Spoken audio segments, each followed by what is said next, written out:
নমস্কার বন্ধুরা, কেমন আছেন সবাই? মাদার সানসান কুকিং চ্যানেলে সবাইকে স্বাগত জানাই। আজকে আবার একটা নতুন রেসিপি নিয়ে আসলাম, সেটা হলো বাঁধাকপির পকোড়া। তো এই বাঁধাকপির পকোড়ার জন্য যে যে লাগবে, বাঁধাকপি প্রথমে কিছুটা পরিমাণ বাঁধাকপি নিয়েছি, একটু পেঁয়াজ কুচিয়ে রেখেছি, আর কয়েকটা কাঁচা লঙ্কাকে কেটে রেখেছি। এরপর আমি এগুলোকে এর মধ্যে দিয়ে দেবো।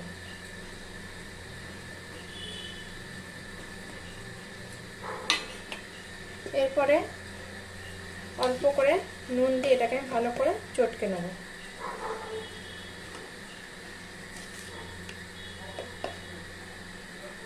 কিছুটা নুন দিয়ে দিলাম।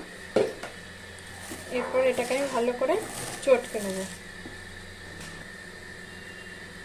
এই দেখুন, ভালো করে আমি নুন দিয়ে চটকে হাতে করে মেখে নিয়েছি। কতটা কমে গেছে বাঁধাকপিটা। এরপর আমি এর মধ্যে একটু হলুদ গুঁড়ো দিয়ে দিলাম এর মধ্যে, আর এই 1 চামচের মতো চিলি ফ্লেক্স দিলাম। আর আমি কিছুটা বেসন দিয়ে দেবো এর মধ্যে, 2 চামচের মধ্যে 4 চামচ মতো বেসন দিলে যদি। এরপর ভালো করে এটাকে মাখতে হবে।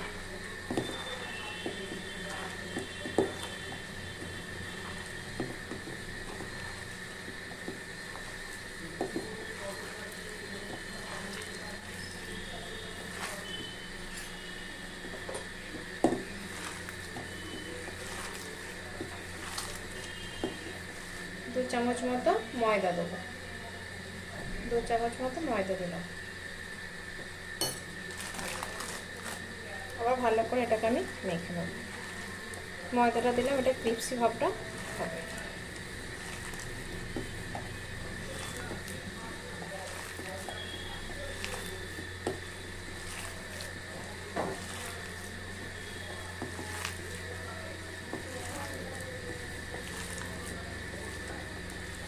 দেখুন কত সুন্দর আমার মাখা হয়ে গেছে। এরপরে আমি তেলে ভালো করে ভেজে নেবো পকোড়াটাকে। মধ্যে আমি সাদা তেল দিয়ে দেবো।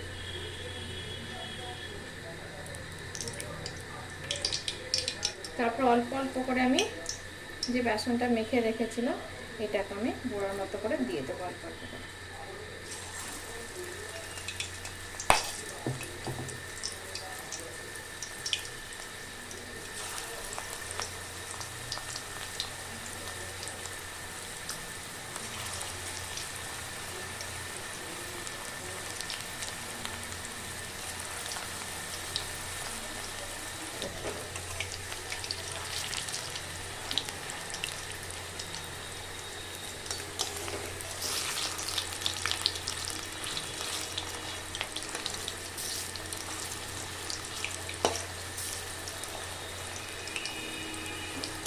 একদিকটা আমার লাল লাল হয়ে গেছে, তবে এটা ধীরে ধীরে ভাজতে হবে, নাহলে ভেতরটা কিন্তু কাঁচা থাকে।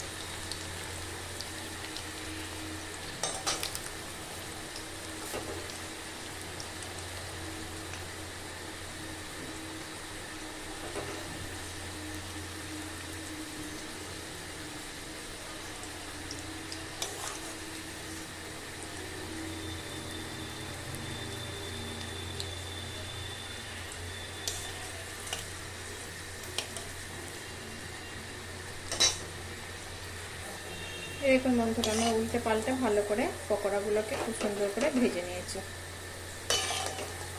এরপর আমি এগুলোকে তুলে নেব। কড়াইয়ের মধ্যে আবার একবার দিয়ে দিয়েছি, অল্প অল্প করে এবার উল্টে দেবো। আবার